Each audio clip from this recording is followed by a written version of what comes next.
So that is first point कि electric field कैसे produce होती है और मैग्नेटिक फील्ड कैसे प्रोड्यूस होती है। इलेक्ट्रिक फील्ड तो चार्ज से प्रोड्यूस हो जाएगी irrespective of state of charge, but magnetic field के लिए charge must be moving, right. Now that is field lines. Field lines never closed loop. Field lines never closed loop. All ठीक है, and field lines always closed loop. यहां पे हमेशा closed loop में होंगी और इलेक्ट्रिक फील्ड लाइंस कभी भी क्लोज्ड लूप में नहीं होती। So that is dissimilarity between field lines. All other properties are same, ठीक है। All other properties of field lines are same. यहां पे मैं एक और वो बना देता हूं ना। फ्लक्स, एक इलेक्ट्रिक फ्लक्स होता है, एक मैग्नेटिक फ्लक्स होता है। इलेक्ट्रिक फ्लक्स क्या होता है? E dot D S. Magnetic flux क्या होता है? B dot D S, right. Electric field E vector है, मैग्नेटिक फील्ड B वेक्टर है। इलेक्ट्रिक फील्ड को E वेक्टर से रिप्रेजेंट करते हैं, मैग्नेटिक फील्ड को B वेक्टर से रिप्रेजेंट करते हैं, राइट। नाउ इलेक्ट्रिक फील्ड में चार्ज होता है प्लस क्यू माइनस क्यू। इसमें होता है नॉर्थ पोल साउथ पोल।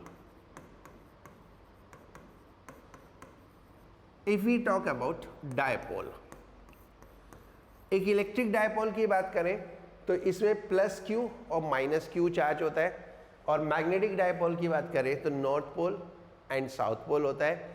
अगर हम इलेक्ट्रिक डायपोल को चार्ज से मेजर करते हैं, चार्ज का मैग्नीट्यूड से, तो मैग्नेटिक डायपोल को हम पोल स्ट्रेंथ से मेजर करते हैं, पोल स्ट्रेंथ, और इसको हम स्मॉल m से रिप्रेजेंट करते हैं, right. So this m is analogue to q। जो m है वो q के एनालॉग है, राइट। देन नेक्स्ट, यहां पे होता है कूलम्स लॉ, याद है? इनवर्स स्क्वायर लॉ बोलते हैं, इनवर्स स्क्वायर लॉ।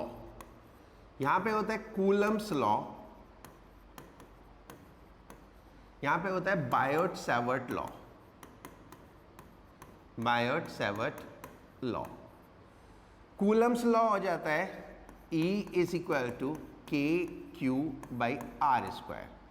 के को हम लिखते हैं 1/4 pi epsilon naught Q by R square, right.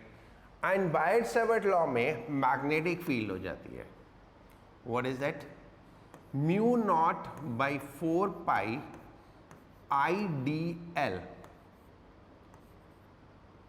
इसको थीटा में लिखते हैं, I D L sine theta upon are square. ये भी इनवर्स स्क्वायर लॉ है, राइट। ये भी इनवर्स स्क्वायर लॉ है। यहां पे जो प्रॉपर्टी है वो है Q, और यहां पे जो प्रॉपर्टी है IDL है for current, and B is equal to हो जाएगा mu naught by 4 pi m by R square if we are talking about pole, right.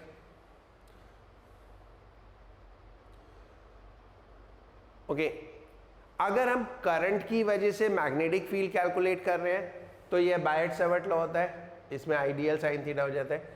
लेकिन इस लॉ को और इस लॉ को अगर देखोगे तो ये सेम है, द कूलम्स लॉ और ये लॉ सेम है।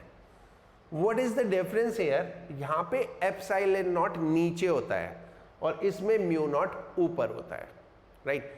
हर जगह जहां भी मैग्नेटिक फील्ड में आपको कांस्टेंट यूज करना है, जैसे इलेक्ट्रिक फील्ड में कांस्टेंट हम यूज करते थे 1/4 pi epsilon not, that will be straight replaced with mu naught by 4 pi, right. जैसे एप्सिलॉन नॉट क्या होता है, नीचे आता है, म्यू नॉट ऊपर आता है। फॉर एन एग्जाम्पल मैं बताता हूँ, दीज आर फ्यू थिंग्स जिससे आपको याद करना बहुत आसान हो जाएगा। एक हमने पढ़ा था energy density of electric field, कोई बता सकता है उसका formula? Energy density of electric field,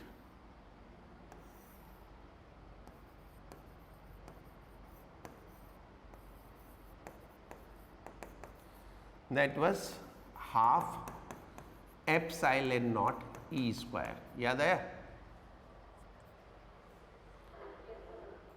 सो इससे कोरिलेट करो तो मैग्नेटिक एनर्जी डेंसिटी हो जाएगी B square upon 2 mu naught, and the difference देखो, ये एप्सिलॉन नॉट ऊपर है और ये म्यू नॉट नीचे है, बाकी सब कुछ सेम है, राइट? बाकी सब कुछ सिमिलर है, ओके।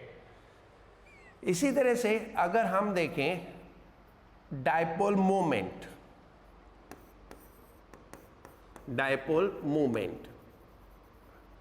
इसमें क्या था? P charge into 2L। यहां पे चार्ज को रिप्लेस क्या कर रहे हैं? पोल। तो दैट डायपोल मोमेंट हम कैपिटल M से रिप्रेजेंट करते हैं, that is M into 2L, right? समझ में आ रहा है क्या क्या सिमिलैरिटीज हैं?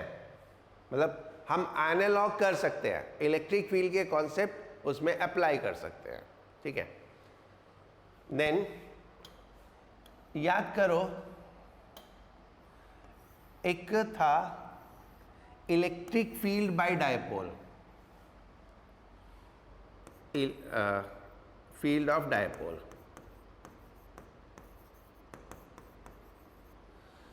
That is E is equal to Kp upon R cube for equator and E is equal to 2Kp upon R cube for axis। याद आया?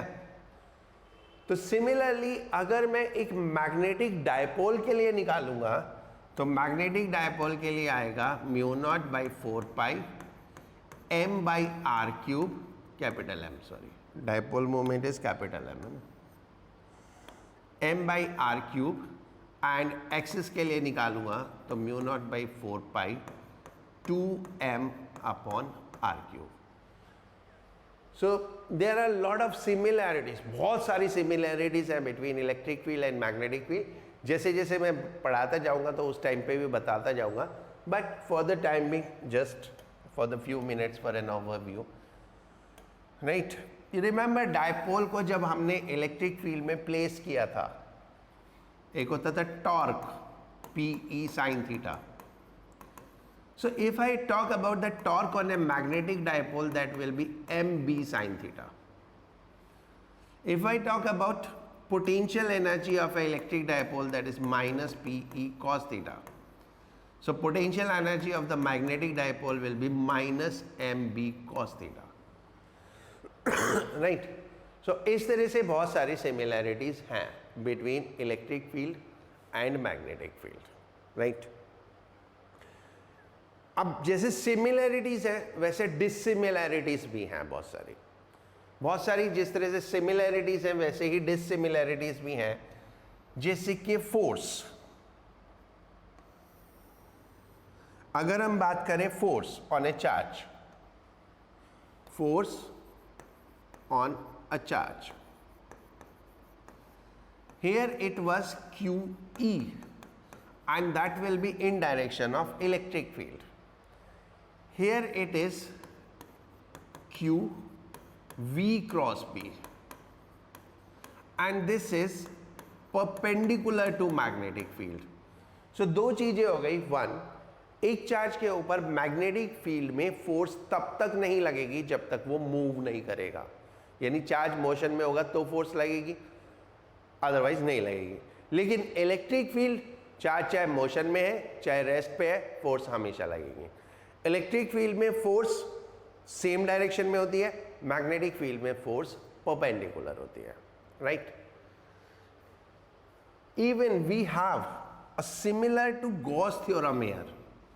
जैसे गॉस थ्योरम होती है थी, क्या होती थी, E dot D S is equal to mu naught Q by epsilon naught. ऐसे यहां पे मैग्नेटिक फील्ड के लिए गॉस थ्योरम नहीं होती, it is called ampere circuital law. नाम गॉस थ्योरम नहीं है, बट इट इज सेम। यहाँ पे चार्ज होता है, यहाँ पे करंट होता है, और म्यू नॉट और एप्सिलॉन नॉट तो मैंने आपको बता ही दिया कि ऊपर नीचे होते हैं। So this is very much like the Gauss theorem. जैसे हम गॉस थ्योरम अप्लाई करते थे, ऐसे ही यहाँ पे इस लॉ को अप्लाई करते हैं, करेक्ट। सो आई